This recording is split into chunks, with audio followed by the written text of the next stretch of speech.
Greetings, Starfighter. You are about to listen to the totally super awesome 80's Reboot Overdrive podcast. Always remember, no matter where you go, there you are. Ready Player One. Hey you! Don't watch that! Watch this!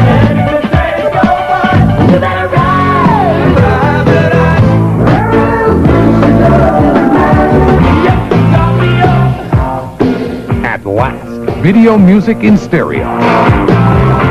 24 hours a day on cable. MTV Music Television. You'll never look at music the same way again. Alright, so this is 80's Reboot Overdrive, and today we're going to be talking about our top 3 80s music albums. So it's a really big, tough subject because, of course, how do you just pick just 3? But, we put the challenge in front of ourselves, and our co-hosts were ready to talk about them. So on the podcast today, I'm Dave, and we've got Scott. Hello. We've got Jesse. Hello there. Obviously, a lot of discussion around how to classify, all these great 80s music albums and how do we pick just 3. But, the idea came about from the movie High Fidelity. I don't know if you guys are familiar with it or not. John Absolutely. Cusack, yeah. Yeah, yeah. And, they're sitting around the record shop, and, of course, they talk about their top 3 albums. And then it's always varying, based on, the death of somebody's dad or something around that. So, I had, got that idea from that. But, of course, we don't have Jack Black on the podcast. So it's not going to probably be as humorous as if we would have Jack Black. That's just ripping apart every single choice that we have. But I think, this is definitely going to be a fun topic and bring up a lot of good nostalgic memories and retro stuff for us. What do you guys think? I absolutely agree. I think this is going to be a blast, and I am looking forward to hearing y'all's picks and the reasons behind it. Yeah, I'm looking forward to it also. I racked my brain trying to just pick 3, but it was very difficult, and the mindset that I had to go into. Did you want to look at it from the point of view of what you loved then versus what you love now from that era? So I'm looking forward to sharing. I'm going with the what I loved then and listened to most then. And then maybe I'll mention a couple that I really appreciate now versus what I didn't like at the time. So things that you didn't admit to your metal buddies. Yeah, and being a total metalhead at the time, I wore a leather jacket, I had the long hair, and I hung out with the metal bands. It was definitely a culture, the subculture that I was part of, and I think that's a huge impact on your musical tastes and what you love and versus what you might not love. Now, something that people may not know about Scott is we're Facebook friends, and I saw that he did a post for a Hee Haw show. So hopefully Hee Haw doesn't make your list. No, well, I believe that would have been the 70s anyway. Okay. Just to clarify, but I do remember some of that stuff from Hee Haw, and growing up in a church, in the church that I did, they sang a lot of those old hymns, and and I still every once in a while hear one of those hymns at the church I go to now, and it just brings me, like we were talking about before, how it can bring you back. Scott, when Alan Jackson did Blessed Assurances, or I'm drawing a blank on the name, but he did 2 collections that he originally did it just for his mom and his wife's mom. They basically took out the Southern Baptist hymnal and they picked songs with him, a guitar, and a piano. And I will tell you, that brings me back to my upbringing at Mill Creek Baptist Church and Gillis First Baptist Church in Lake Charles, Louisiana. Wow. That, I remember those. And and I grew up in a family that we enjoyed both kinds of music, to quote the Blues Brothers, country and western. And if you did not watch Johnny Cash, you were beaten soundly. Yeah. I was lucky. My family had no problem against rock and roll. We just were. It was Hank Williams and Merle Haggard, and so grew up with a lot of country music. And so I graduated high school in '77. That throw you how old I am. And so the '80s was my 20s, and so a lot of music I found and loved, during that time period. Yeah, I wanted to get the name of the artist. Okay. And I've got it right here. You guys were talking about country, and I've had the same kind of upbringing. My dad was a big country fan. And there's one song that I just remember from my very young youth back in the 70s. Buck Owens, I've Got a Tiger by the Tail.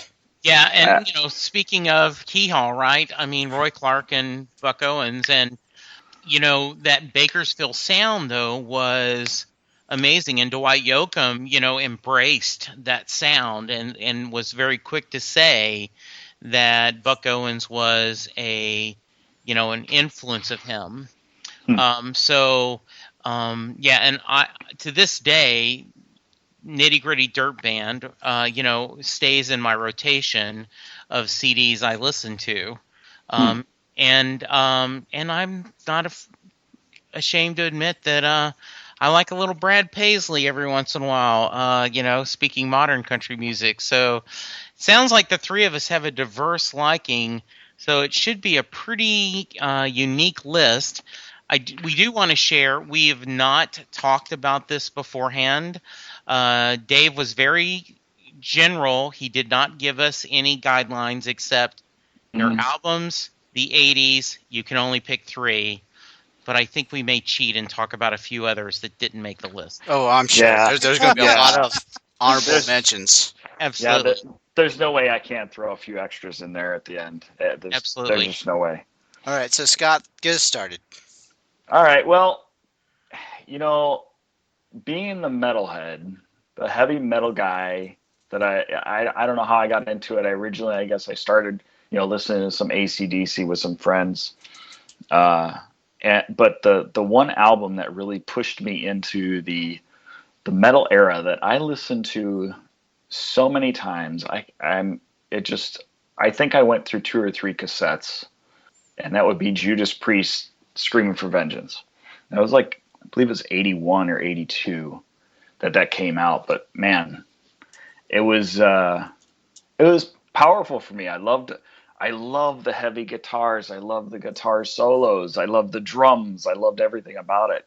And it had a huge impact on me, and it sent me into the direction to explore more in that era, in that genre.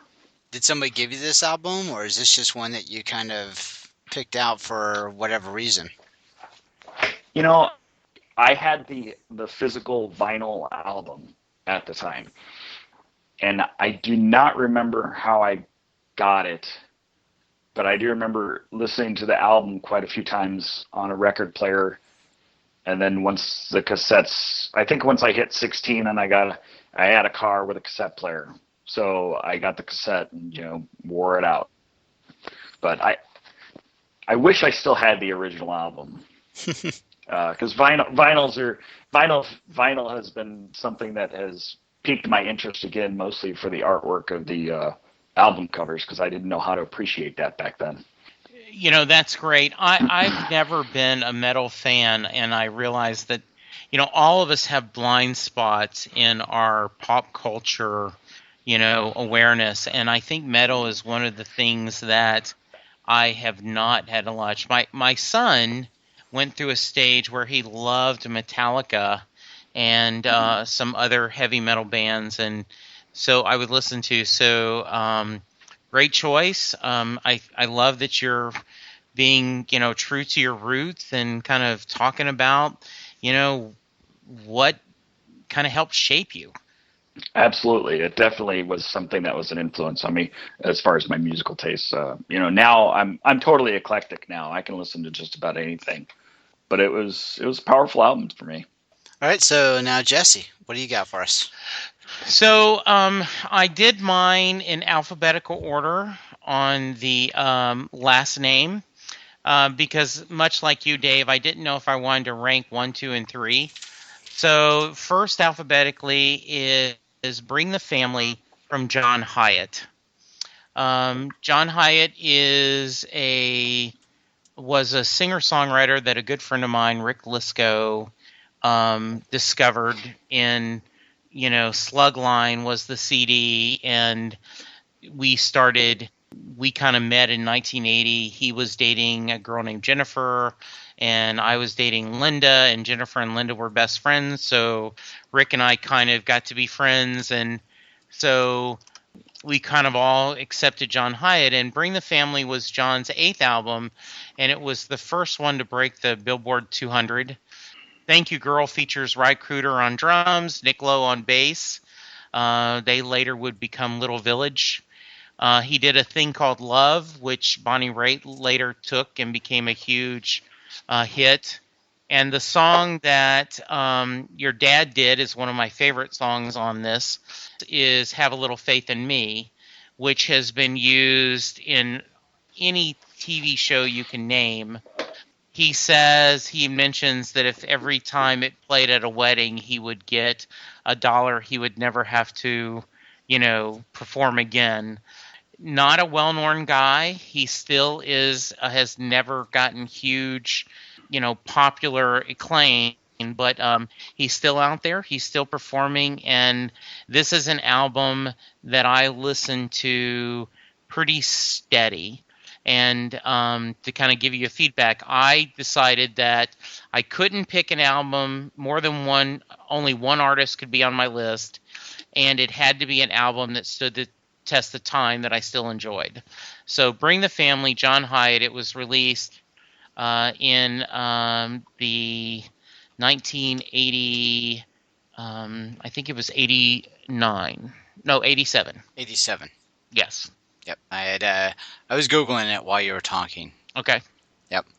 I'm making a list because I'm gonna go check out all of these picks too, because I remember the name John Hyatt. I don't remember getting into learning what he did though. I'm trying to recall and I can't remember anything, but I'm definitely going to research these and listen to them and give it a listen and see what you guys are picking also.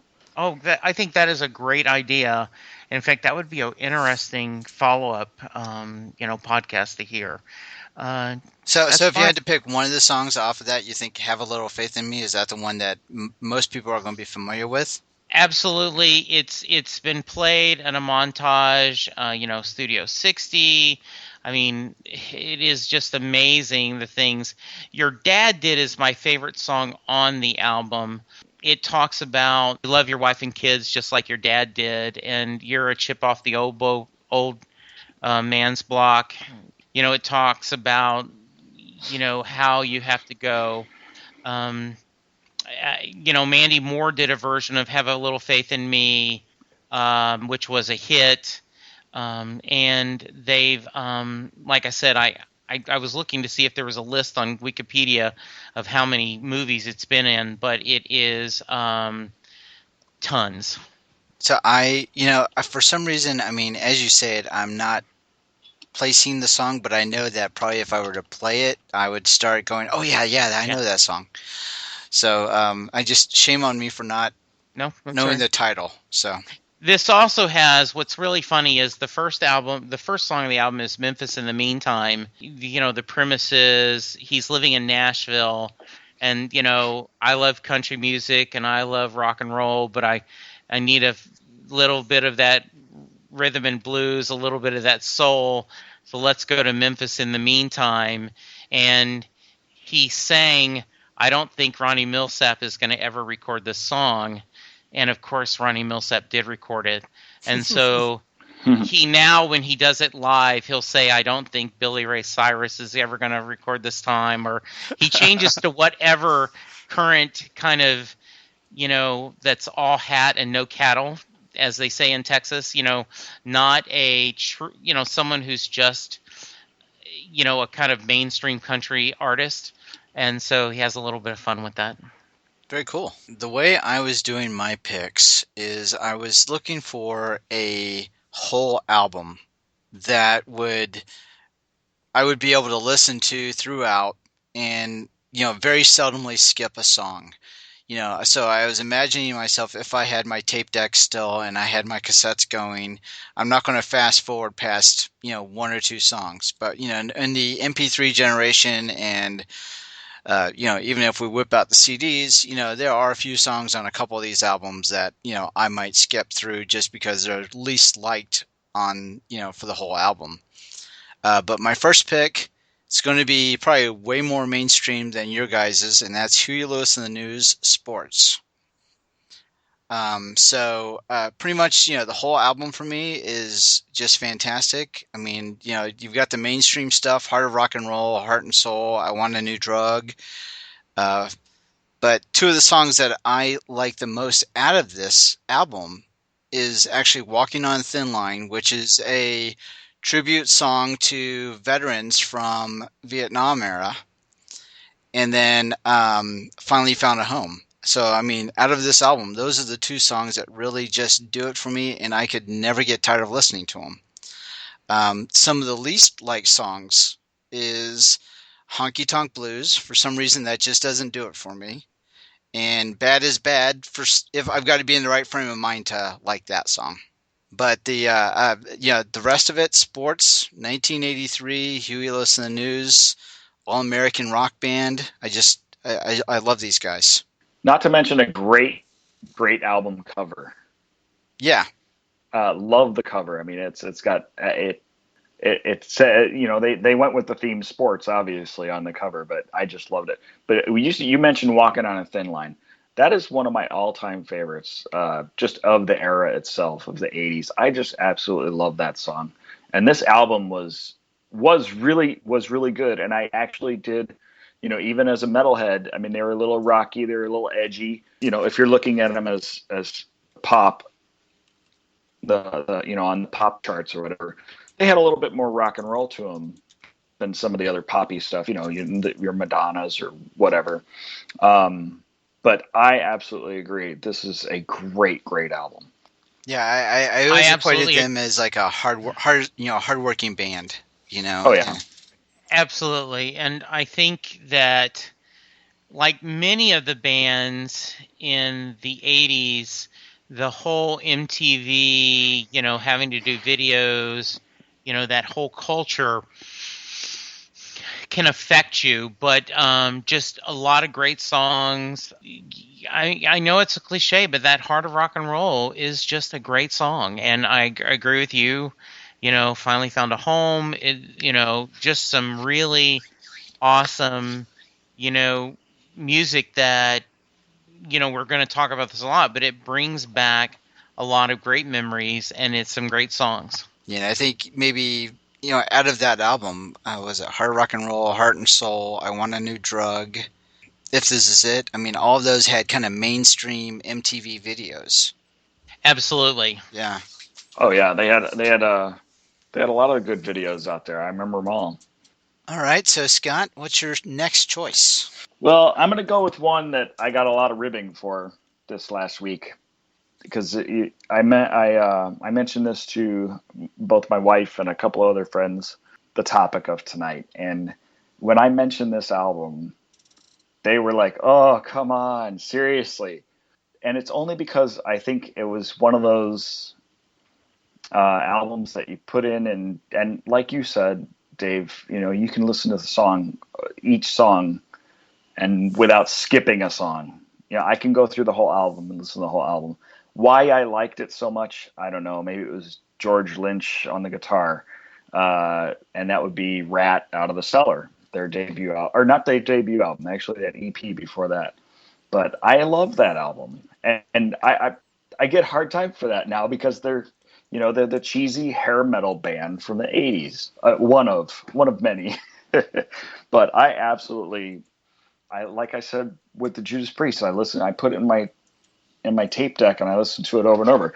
And I'm trying to pick albums that were kind of three parts of the era, or three parts of the 80s. Like Judas Priest was '82 it came out, and that was my first influence. And then I'm going with Rat, which was more like I think that was '84 or '85. So right in the middle of high school is when I'm listening to that. And then my third one I'll get into, that's just a couple years later.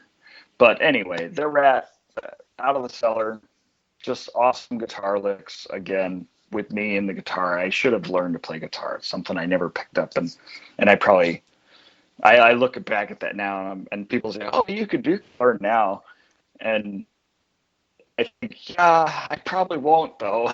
I just don't, you just don't always find the time to do those little things like that. So, anyway, just love that album. But anybody that's going to bring up the song "Round and Round" for Rat, definitely, I'm not going to give you a hard time for that. That's a great song. I mean, there's a lot of other songs in that album that people, forget about too. Yeah. The Morning After is a great song. Love the guitar intro on that one. I think a lot of people can hear Round and Round and immediately see that video in their head too, because that one was played on MTV like crazy. Like the Huey Lewis. I mean, you'd see it within an hour. You'd see a Huey Lewis, and then you'd maybe see Rat. Round and Round, and I hate to say top three though. It's so hard. I'm still going back and forth with. It's very difficult to really choose those three, but listened to it a lot. Loved it. That's one that I still have in my car when I'm not playing my MP3 player or whatever through the stereo. I'll throw in Rat, Out of the Cellar and listen to the whole thing with no problem. It's certainly a solid pick, and I do agree with you. I think Round and Round, was on heavy rotation, right, with Milton Berle as yes. And it just and thanks for that memory. Yeah, it is really, really cool. And sometimes you just gotta take away all the trappings and go back to the music. And obviously it spoke to you, and it you still say to this day it means something to you. So yeah, absolutely. And I do believe that as it's aged, a lot of people, a lot of respect for that album, and hard rock, and that kind of 80s heavy music is definitely something that was significant. Now, Wikipedia has this album as glam metal. Do you agree with that? Don't go there. Do not go there. Okay. Please. The word glamour in metal, they just shouldn't go together, and that's why I was never a big fan of Poison. When they started wearing way too much makeup and start to look like women, it just kind of freaked me out. I'm like, what's the message they're really trying to send? It just got a little weird. So, I don't mean to downplay Poison. I know there's a lot of people that love Poison. Just wasn't one of my things for that metal era, and definitely big hair. My wife is right on board with me with the big hair bands from the 80s too. She just loves all that stuff. Awesome. And any album cover that has Tawny Kitaen. Yeah. So. Yeah. Little bit of obscure trivia for Rat. That EP that I mentioned, it didn't have a name, but it had on the cover, it had just a leg with a fishnet stocking, and a rat crawling up it, which is really creepy. But that was actually Tawny Kitaen's leg also. So she did some obscure albums, not just like the White Snake or anyway. She was making her rounds, is what you're saying. Oh yeah. All right, yeah, so she was definitely part of that whole genre. She was. Nice. Yeah. All right, so Jesse, you're up next. I am a huge Bruce Springsteen fan. They say there are two people in the world, people that go to their first Bruce Springsteen concert and go, that was a pretty good little show. And then others who go to the show and say, oh my gosh, I want to quit my job and follow this man everywhere. And I am the second. I did not see, for various reasons, I did not see Springsteen live to 2002 when he was doing The Rising, and I became immersed in his music. And so I could have very easily picked The River, Nebraska, or Born in the USA as one of my top 3 albums. Born in the USA is his greatest hits before it was greatest hits, because so many of those songs on that album, got so much airplay. But I'm going to pick Tunnel of Love, which he released in 1987.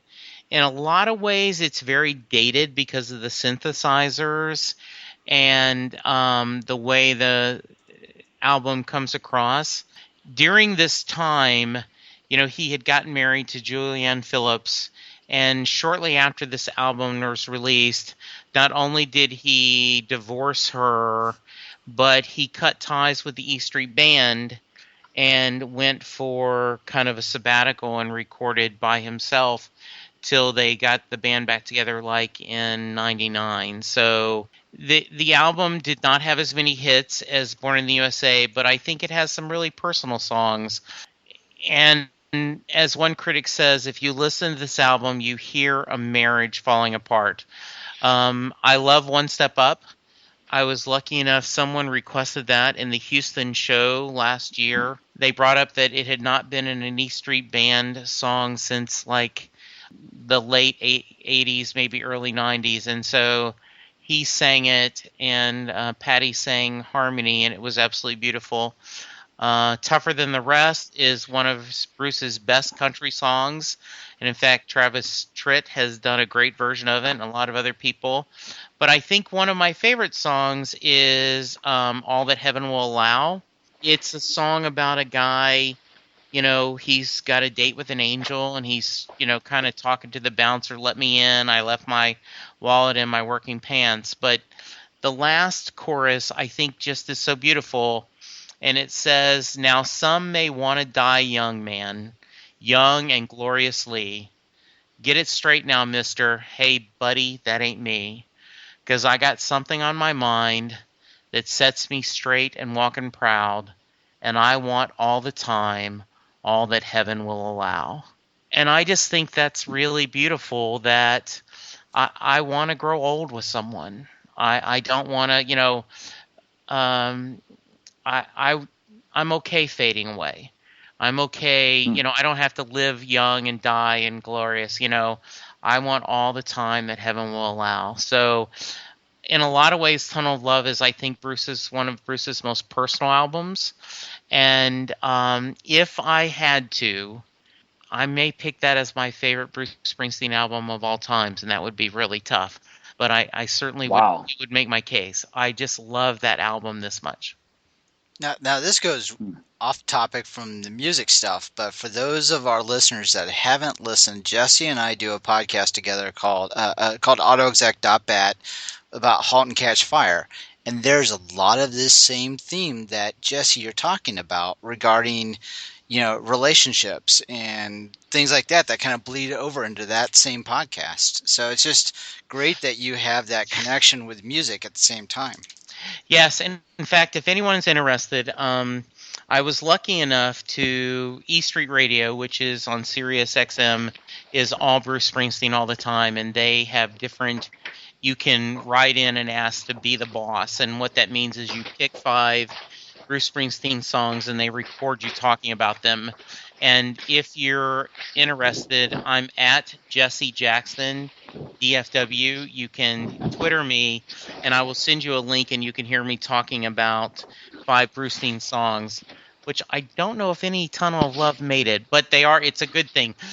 Bruce Springsteen is someone that's really personal to me, and when I saw you were doing this, I immediately went, I want to be on it. I want to be on it because of the way music makes you feel, and especially because of Bruce. So now your appreciation for Bruce obviously came later in life. So is that when you did a lot of your understanding of his history?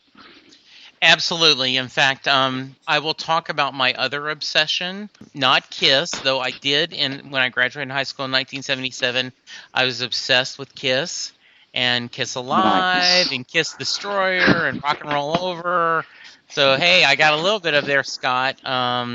We would play rock How and roll about all the night, and how about that movie, that bad TV movie, Phantom of the yes, Park or something like that? Do you recall and that? That was yes, pretty and awesome. Detroit Rock City was actually not a Mm. bad movie. Talking about going to a Kiss concert, and Yeah, that was a funny one. It was pretty funny. and then of Good course stuff. I did buy the Kiss comic book where they had taken their blood and put it in the red ink, so they actually the comic you had Kiss's blood in it. Uh, Oh boy. but I found another obsession in 1977 that I will talk about when it's my turn again, and that kept me going until I discovered Bruce. Okay, I want to jump in on this Bruce Springsteen album. I am right there with you. This is a great album. I know several of the songs. I don't know the whole album back to back, but I will say that two of the songs on that album are two that I have in my normal rotation on my iPod, and that would be "Brilliant Disguise," awesome song, and I agree with you on "One Step Up," great song also. "Tunnel of Love" is fun too. It's a good good catchy tune, but "Brilliant Disguise," I love just the way he really makes a lot of good points in that, and it makes sense when you hear it. And this is somebody that I really did not appreciate at the time. This is one of those artists that I look back now and go, wow, I really missed out on discovering him back in the 80s and even before that, even the 70s. I mean, there's some of his late 70s stuff is just phenomenal, and I truly have grown to appreciate the Boss much, much more than I ever did back then. So great pick on this album. Yeah, I agree with you. I mean, and I did not know at the time. I bought Brilliant Disguise, when it came out, and I enjoyed it. And like everyone else in the world, I bought Born in the USA, and I had The River. So I'd always bought a lot of Springsteen songs, but it really wasn't until I started knowing, that when you start talking about Brilliant Disguise and about, is it me or is it just, a brilliant disguise? And I love, I mean, One Step Up is such just a sad song, Mm. and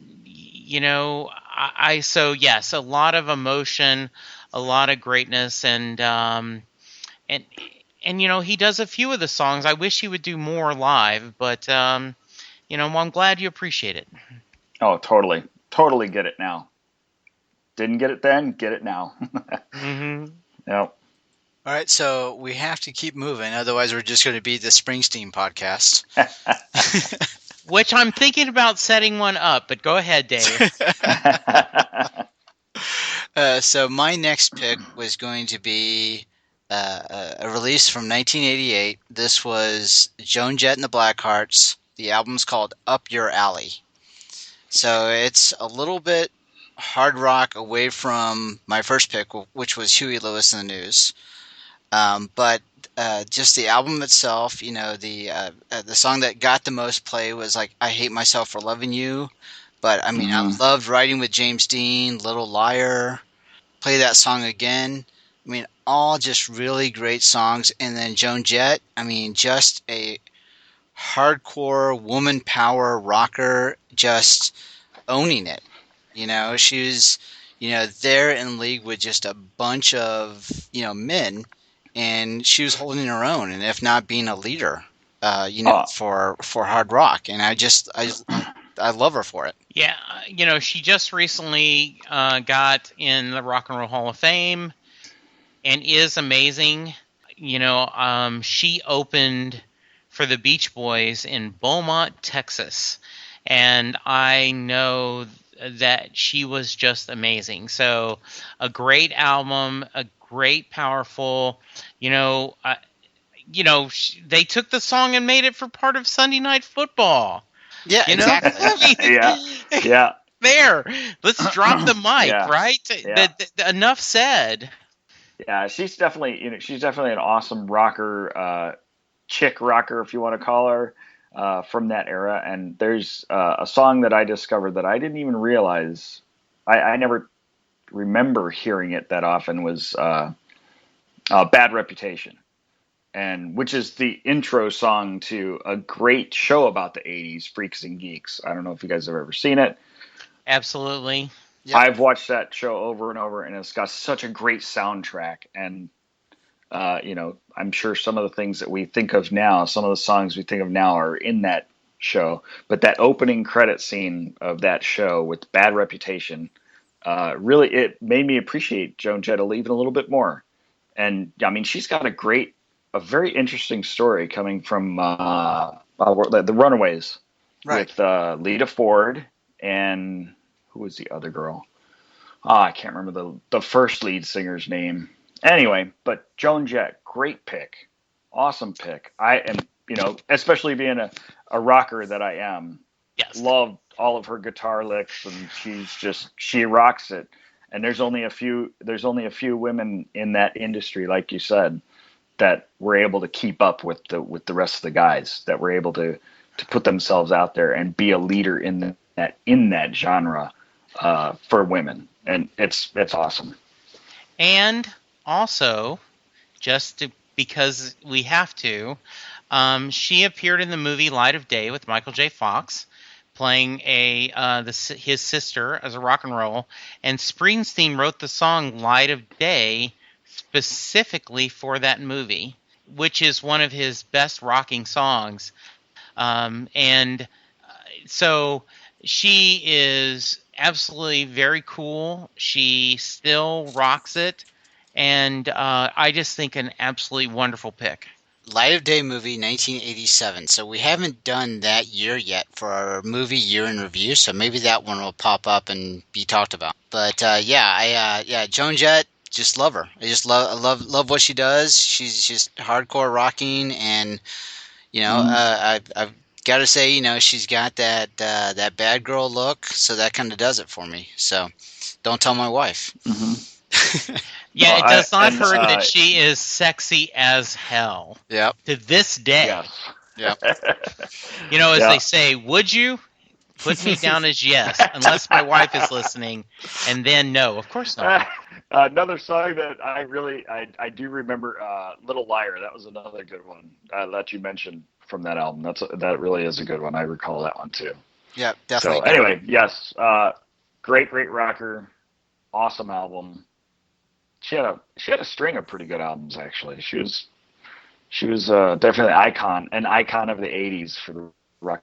Well, it still is. So so then that brings us back to Scott. What's your third choice? I'm gonna have to go even heavier metal than Rat and Judas Priest, and I have to say Master of Puppets by Metallica. That album blew me away. It took metal to a whole new level for me, and it was the beginning of an era of even heavier metal. But I didn't go too far into a lot of that. Like the Panteras were born out of that, and not the Panteras, but Pantera. You know what I'm talking about? That the leaning towards the death metal that was so popular in the 90s and still is working today, but I don't get that. But Metallica, that just took it up to a whole new level for me, that album. And it was 86, year I graduated, very influential in that time frame. I can listen to that thing over and over again to this day also. And it's like, that's another CD that I usually keep in the car for, feel like jumping back in time a little bit. So you said 86 you graduated. Awesome. So does that mean they played Metallica at your prom? How do I answer this? No. don't think I went to my prom for my senior year. Oh, okay. Part of that crowd. Well, you know what? Maybe it was prom. I thought it was maybe homecoming. Well, I skipped either homecoming or prom. One of those I didn't go to. But Metallica they is did not play, you know. a school dance kind of song, though. No. But I'm sure that there was probably at least one hard rock ballad played in an '86 prom. That had to be at least like Scorpions or something. Right. Yeah, and as I talked about, my son, Chris Jackson, went through a phase where he loved all Metallica. So I have certainly heard this album more than once, and he shared it with me and explained why he enjoyed it so much and everything. So a great example of a band getting together and doing what they love to do. And critically acclaimed, right? I'm looking at this, on their Wikipedia, and 167 on Rolling Stone's list of 500 greatest albums of all times. That's impressive, yeah. Yeah, Time included in the album of 100 best albums of all time. So very, very cool. Yeah, it was a fun album. I know it's a little hardcore, but I just couldn't help myself. Love the heavy guitar riffs, and then in fact there's a song that has no lyrics whatsoever. Oh, what is the name of that? Call of Cthulhu, I think, or something like that. It's a strange name, but it's just a driving, good, rhythmic, heavy guitar that builds into crescendos and then drops off. No, it's Orion. That's the name of it, Orion. Love that album. Love it. Good. But awesome. Again, it's hard to throw these, like we were talking about before with, how I said that it's so hard to pick these 3 top albums, knowing now, because when you mention Springsteen and then you compare him to Metallica, they're such different artists. Absolutely. It's hard to pick between those two, because I totally have come to love a Springsteen, Bruce Springsteen, versus some of the heavier stuff that I listened to back then. Some of that stuff is like, I'm like, what was I thinking? I got to mention one other album. Sure. This is my bonus, Momentary Lapse of Reason by Pink Floyd. It's still in the rock genre, but it is, that one was awesome too. I love Pink Floyd. It's probably not a surprise because they kind of went with all that heavy metal crowd, which is odd if you think about it. Sorry, I had to throw my bonus out there. It's okay. No. So, I would have loved to pick some U2. Another album that I gave serious thought to was Graceland from Paul Simon. That is an album that I love listening to. But once again, my rules were an album that meant a lot to me personally. Mm-hmm. So, excuse me while I take us off, but I'll try to make it quickly. But you two have both been very polite, so I hope our listeners are too. As I said, in high school, I was a big Kiss fan, 1977, and I found that after I graduated, and I still have this 8-track tape, the Beach Boys' Endless Summer 8-track. And from going from the raw energy of, Kiss to the wonderful harmonies and complexities of the Beach Boys, it literally changed my life. And I became obsessed with the Beach Boys, specifically Brian Wilson, who wrote and produced almost all the songs. The new movie Love and Mercy is out now. I cannot urge you guys enough to go see this movie. It is amazing. Speaking of, John Cusack plays the older Brian in it.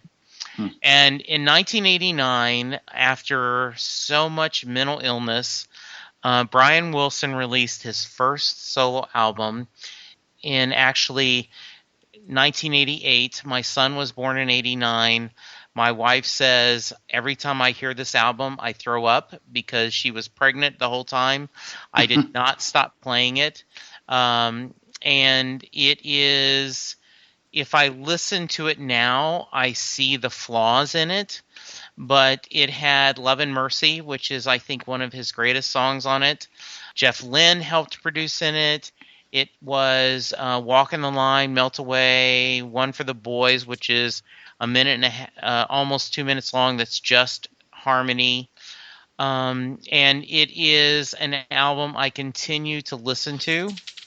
And as I said a couple of weeks ago, I went and saw Brian perform live. He's promoting No Peer Pressure, his latest solo album.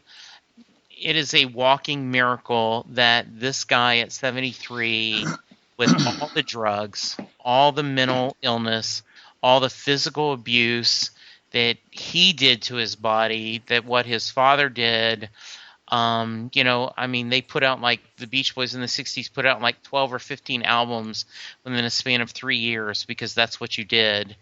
And when you think of all the beauty he's done, his first solo album, and when I hear Love and Mercy to this day, I almost always cry because of the personal connection it gives to me. I picked that one. Like I said, if I really was not picking with my heart, I probably would have picked Graceland or one of the U2, like Joshua Tree or something. But when I had to go, Brian Wilson's Brian Wilson. So if Dave, you're making an 80s mixtape, this one makes it in there. Absolutely. Yeah. Okay, that's good. Dave, did we get to your number 3 yet? No. Okay. I wasn't sure. I wasn't sure if we got to that yet. So I'm looking forward to your not your last but not least, I'm sure. Well, this one actually did come took a little while to come to me. Once it popped in there, I was like, of course it's got to be on the list. But it probably goes, as I've been doing, a little more mainstream. This one's released in 1983. Bryan Adams, Cuts Like a Knife. Oh, man. Yeah. Just so many great songs from this. And not too long ago, he was doing his, I hope I get the name right, but Bare Bones tour. Saw it. Awesome. Yeah, awesome. And it's just him with his acoustic guitar and somebody playing the piano. And it just, no frills, just completely out there, just being the talent that he is, with the music and being able to just own the stage, for that whole time that he's out there. Yeah, I saw that. Impressed. I'm sorry. Me. Just completely impressed me. So, the songs that came off of this album, Cuts Like a Knife, This Time, just Run everything. to You. Yeah, Run to You on that one. Yeah. Don't Leave Me Lonely. It is just. He is amazing, and I did not see the show. It sounds like I missed it. That would have been wonderful. Dave, did you see them did you see that show? Were you did you see him at Genesee? That was about Genesee Theater over in Waukegan? No, I think it was the Vic in Chicago. Oh, the Vic. Yeah. That is a great venue to see a band. So very personal. Yeah. Yeah, and he, like I said, it was just him with his guitar and a piano player, and just doing all of his old hits, and it was just every song you knew all the words. Yeah, I will say that performance that he put on, I saw him at the Genesee.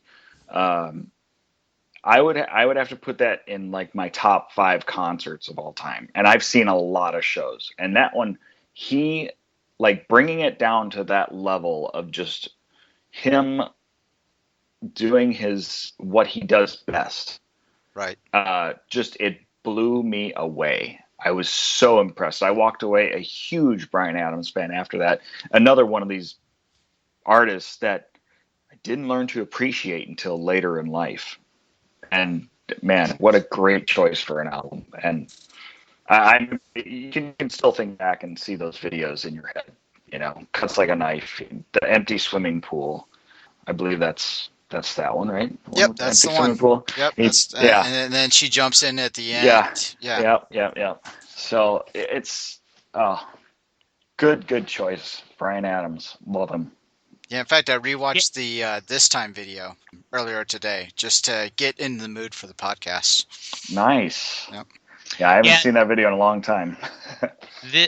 This sounds like an amazing tour, and there's something beautiful about a performer just stripping away everything, going back to a singer-songwriter roots, just him, the guitar, the piano. I would love to have seen that. And, he has such a diverse, portfolio and amazing. Cool. I'm really, that sounds nice. And the other album that I wanted to do a shout out to, that's just because Matt's not here to stop me, is the Valley Girl soundtrack. So there's a Million Miles Away by the Plimsouls. Great song. Yeah, exactly.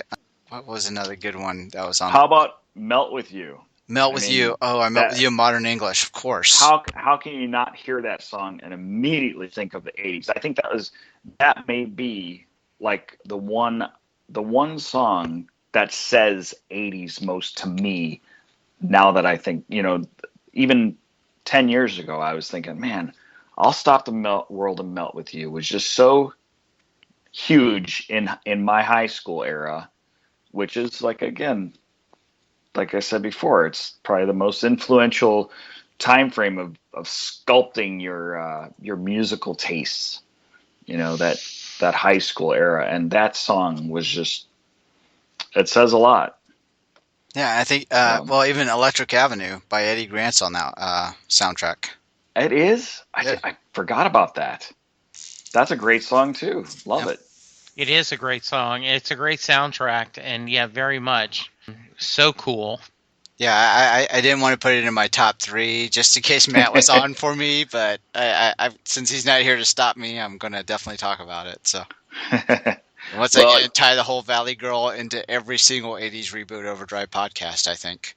Well, if you go into the Valley Girl, that era or that genre of music, I can't help but think of somebody else that I've learned to appreciate over the years, and that's the Psychedelic Furs.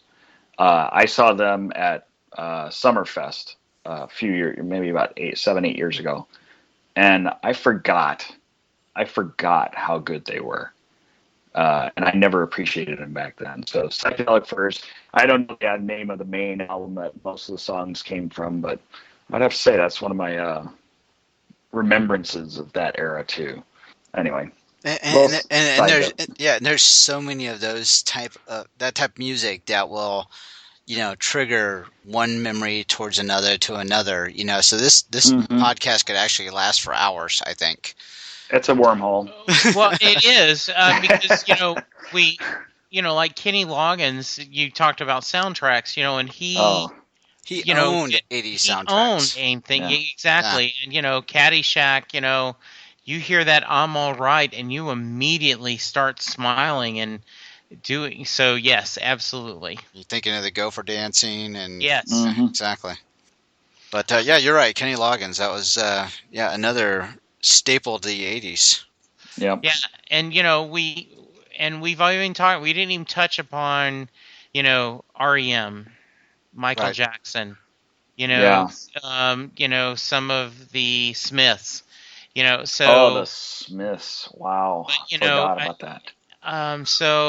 Hey, tweet us, tell us who we missed, tell me what we messed up on. Let us know, because we want to hear it. Yeah, I want to hear how many people disagree with my rat pick. After these messages, we'll be right back. See Red and get mad savings on every CBS cassette. It's a wild red letter sale. All CBS cassettes have red lettering here, and they're all on sale. So when you see red, you'll get mad savings on Men at Work, Toto, Pink Floyd, Michael Jackson, Culture Club, Journey, and more. Just look for the red lettering for Red Hot CBS hit cassettes on sale now at participating stores. about 30 minutes before we were starting to record, I tweeted out to all the followers of 80's Reboot that we're recording our top 3 80's music albums. And I've gotten quite a lot of responses. And I figured we could read some here. So the first one that we got back was from @Mike Metcalf. That's MikeMetcalf Jr. His top 3 albums are Prince and the Revolution, Purple Rain, Beastie Boys, Paul's Boutique, and Prince, Sign of the Times. Now, I'm going to almost throw a flag.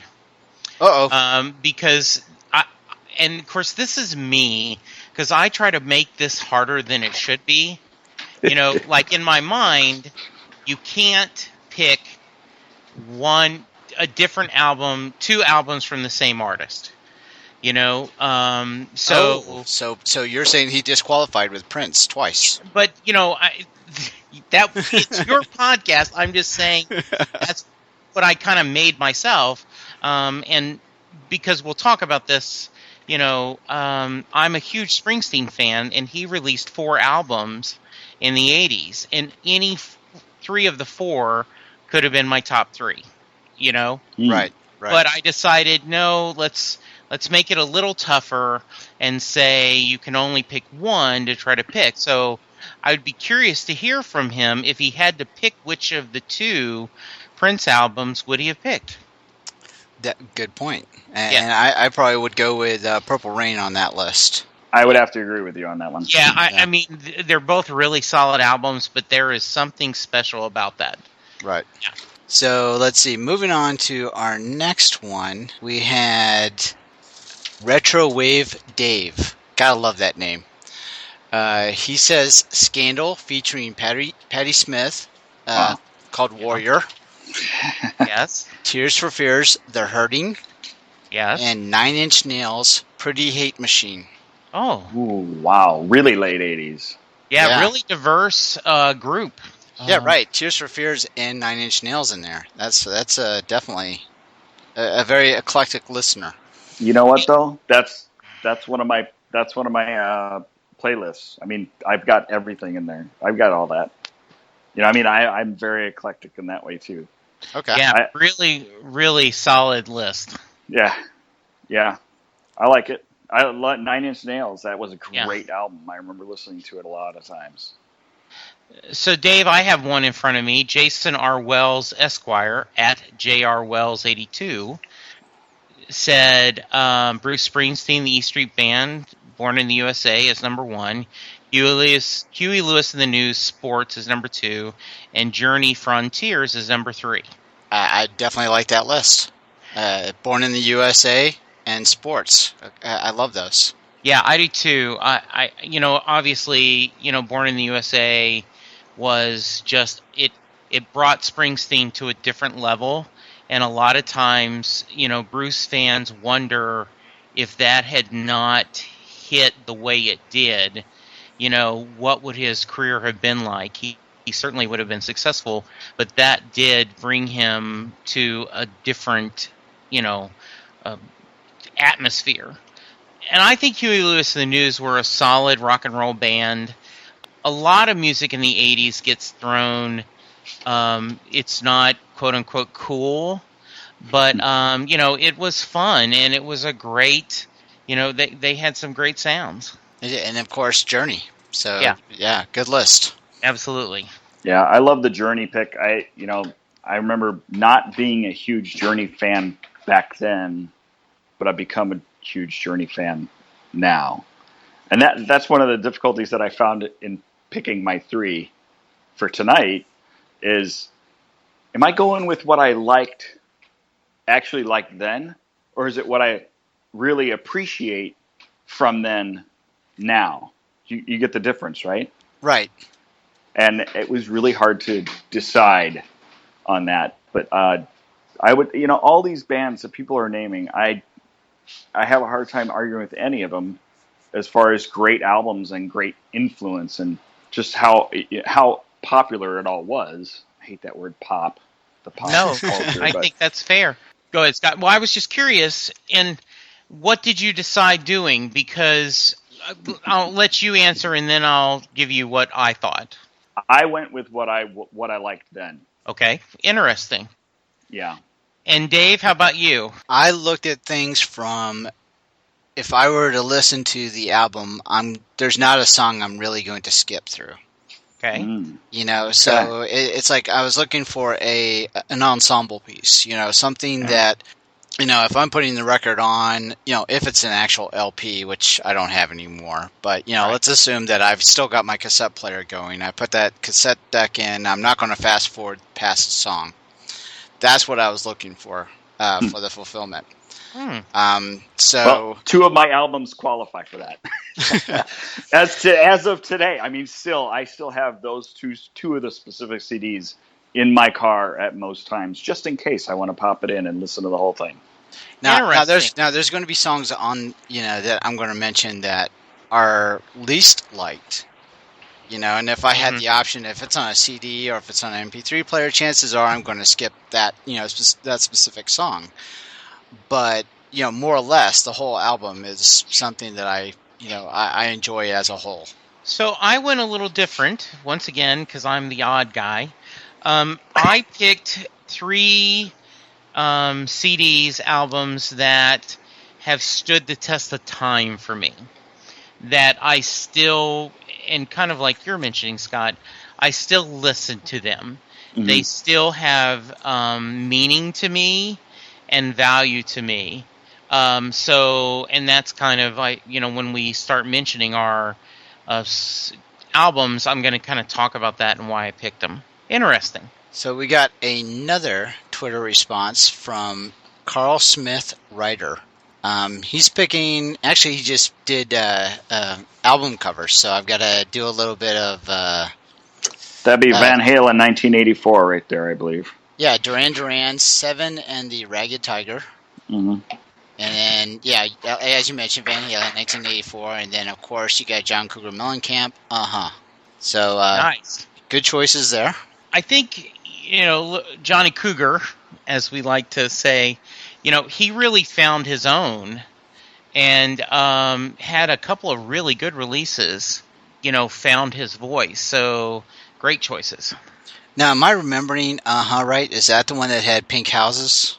Because it was something that I was looking to do as a potential follow-up for like one of our podcasts, was maybe try to find the person that won that MTV contest. Pink houses. Oh, the pink houses. Yeah. Wow. Find out what happened to that person. So I thought that would be fun to try to track down. And I know that there was something that went on where there was some sort of like waste dump or something like that. And then John Cougar didn't want to be involved in that particular house or something. And so there's probably there's a bigger story there.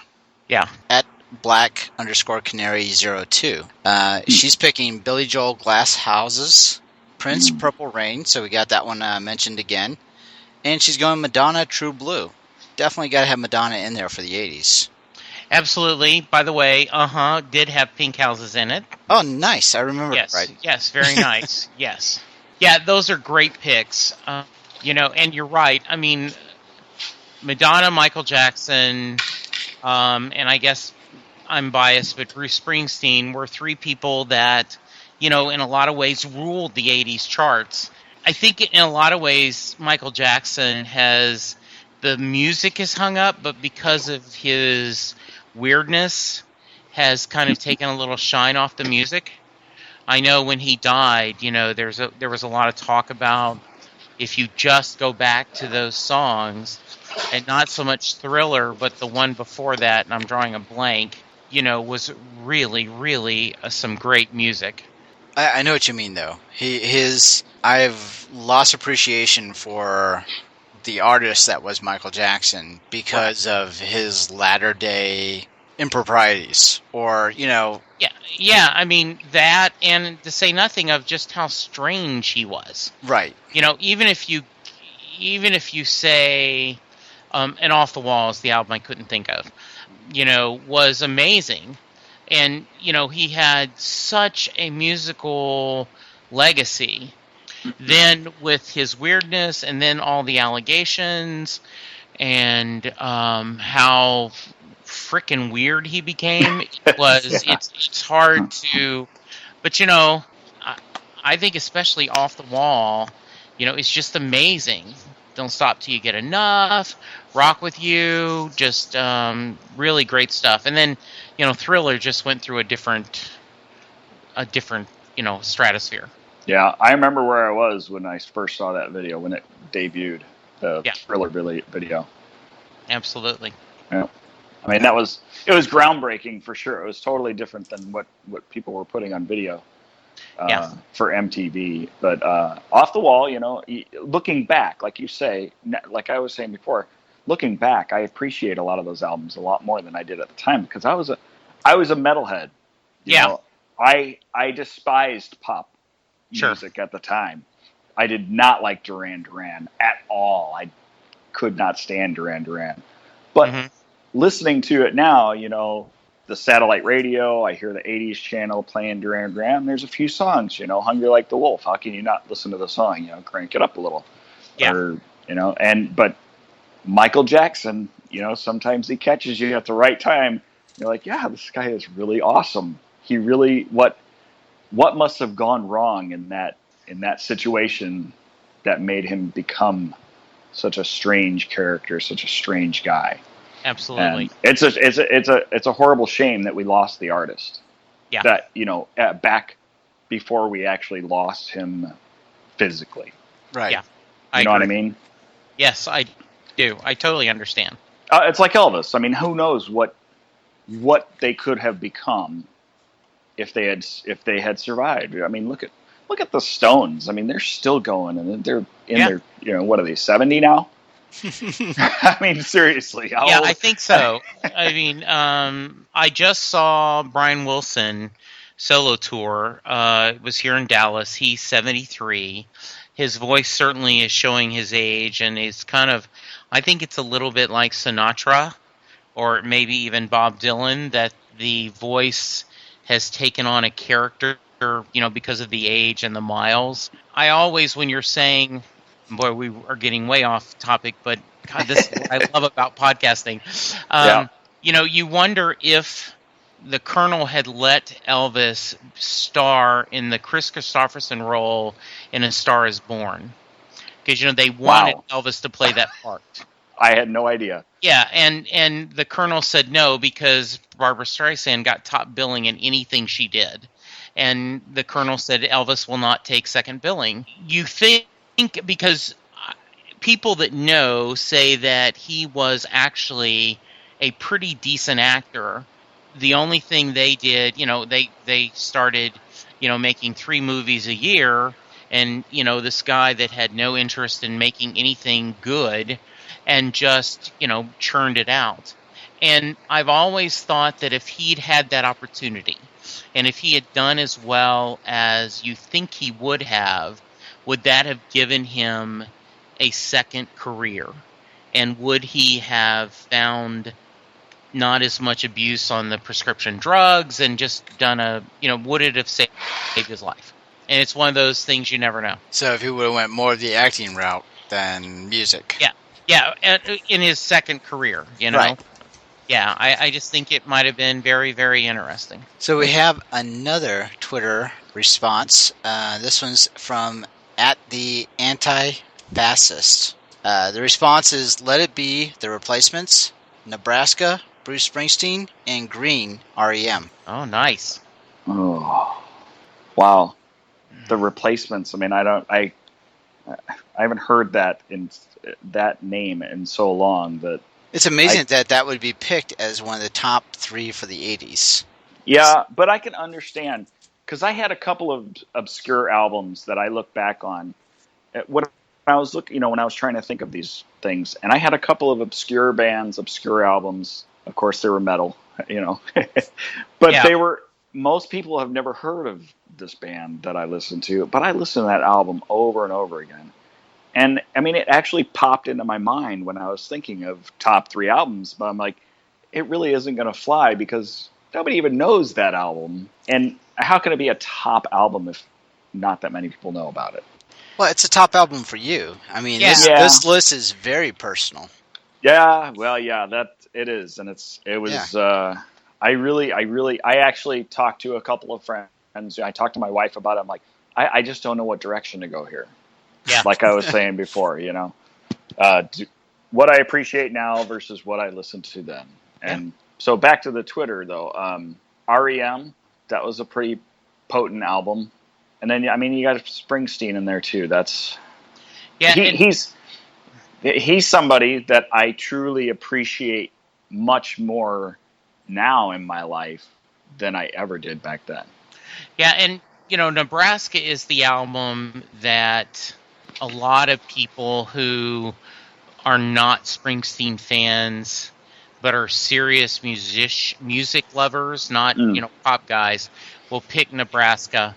It's the story of that, of course, is that he did The River, which was his first commercial success, had Hungry Heart on it, his first hit, and then the record company was all ready for, okay, your follow-up, and he had done Nebraska, he'd done the whole album kind of on a tape deck at his house, and the plan was to bring in the E Street Band and, fill in the album, and, people said, this is really good. I don't know if you need this. They released Nebraska, and the record company Capitol was not too happy. But then when he brought in the tape for Born in the USA, they went ecstatic that, this was everything they had been wanting from him.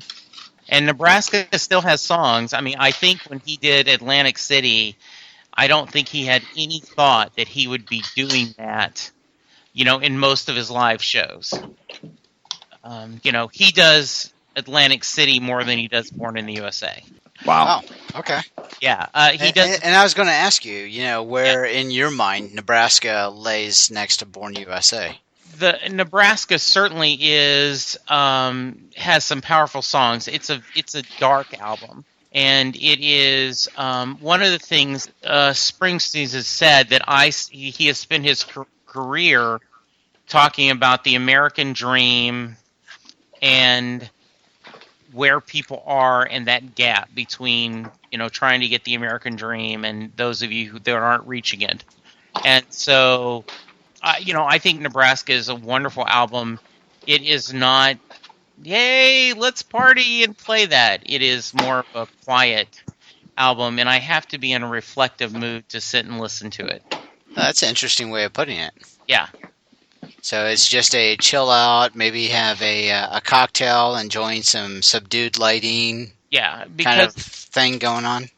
Yeah, because it's such a and a lot of people like Johnny Cash covered a couple of songs off Nebraska, Highway Patrolman and such, and it is amazing to hear him do that. And like I said, Atlantic City is something that he now plays, with the E Street Band that is just amazing.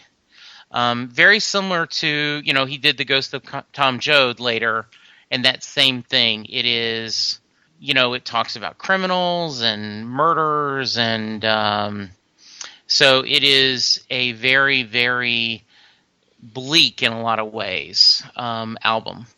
Yeah, it does not sound like a party tunes at all.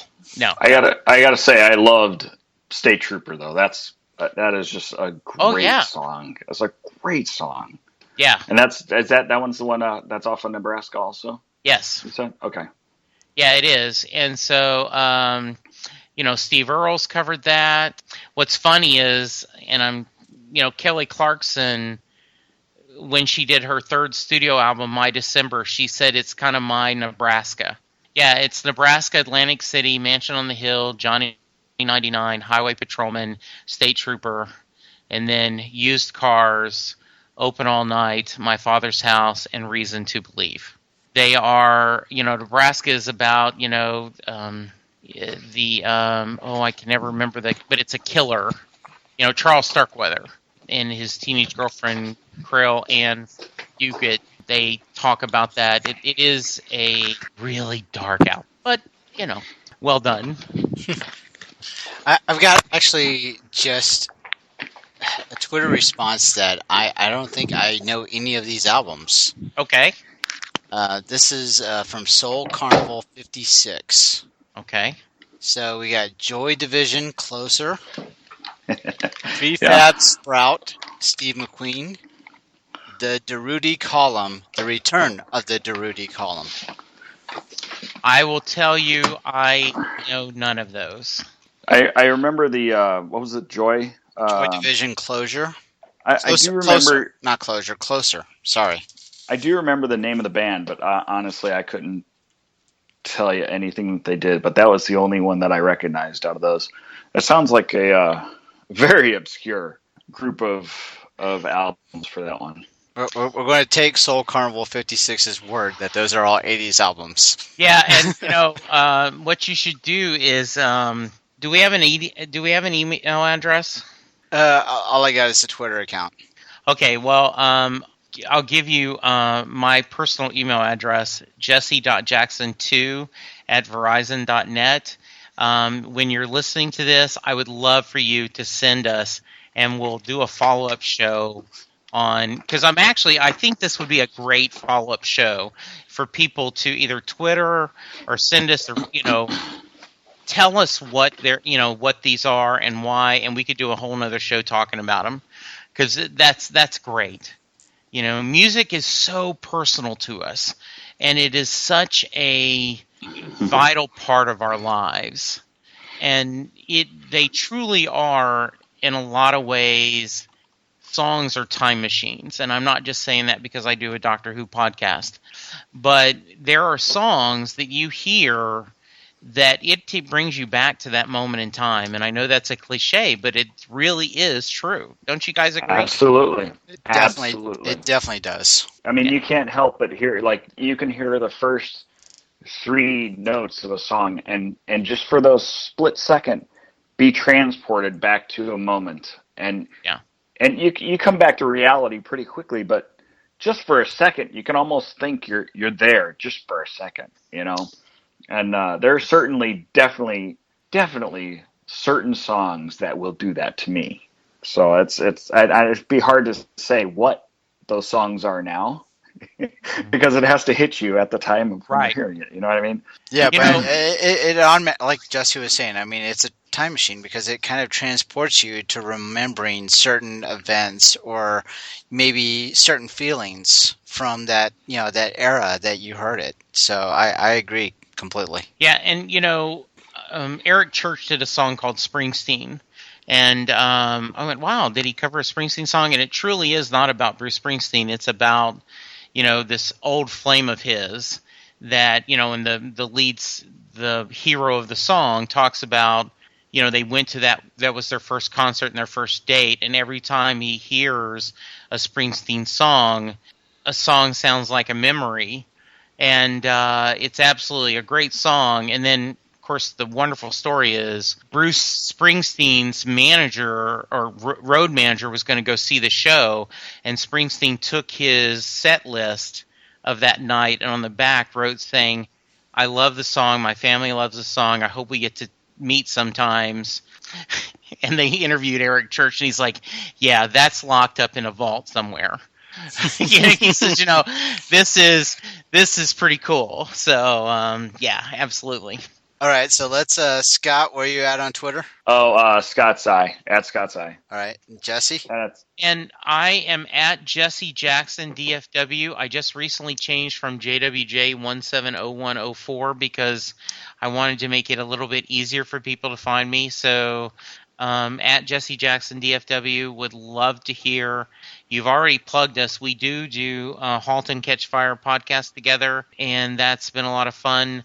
I also do a Doctor Who podcast on Southgate Media, and on one of our brethren, I do Storm in the Castle, a podcast all about the ABC show Castle, which is a little bit like the 2000 version of the 80s show, Murder, She Wrote. So there, I connected it. Now, Scott, I think I cut you off there. Were you going to add something there? No, I was just, I had to remember my Twitter. I had a website for my photography called Scott's Eye, and nobody got it, so I have to spell it out most of the time, and I want to throw that out there. It's at Scott's Eye, like the eye you see through. SCOTTSEYE. That's all. Just like to clarify. Okay. Good. And of course, you can, everything that's, about 80s Reboot Overdrive. I take care of the Twitter account that's there. So it's at 80s Reboot on Twitter. And we've got our Facebook page up for 80s Reboot. And we're also on Tumblr. So that's, once again, 80s Reboot. So we're trying to keep things simple for everybody to find us. Awesome. And as Jesse said, please tweet us and smoke signal, whatever communication method you want to use. Let us know how we did and what we forgot and what we messed up on. And we'd love to get your feedback. And I just got to tell you, Dave, I love your passion for the 80s, and you always do such interesting podcasts and, diverse topics and hitting the decade. And so thank you for doing that. And also thank you for letting me come on tonight and talk about Springsteen and everything else. Oh, thank you, Jesse. Really appreciate it. Yeah, definitely. Thanks for giving me the opportunity to. This is only my second time on your show, so it'll be. I look forward to more, hopefully, and I'm having an absolutely great time. I love talking about this stuff, and I can't wait to know what the next topic is. Really, I look forward to each podcast. That's great to hear you guys say that, and I'm sure we're going to be doing many, many more together. So, cool. I feel like I'm actually cutting this conversation off, even though we've been talking for quite a while. Yes. But, it's such a great, passionate topic. Yeah. Music, yeah. It talks to so many different people. And, as we were alluding to, there's so many other avenues that we could have went down, and just on how you answer that question, top 3 albums. So it's going to definitely be a personal kind of answer for every person that hears that question, as it has been for our Twitter followers. Yes. But for now, thank you for reliving the 80s. Yes. And now you know, and knowing is half the battle. Oh, outstanding. A G.I. Joe reference.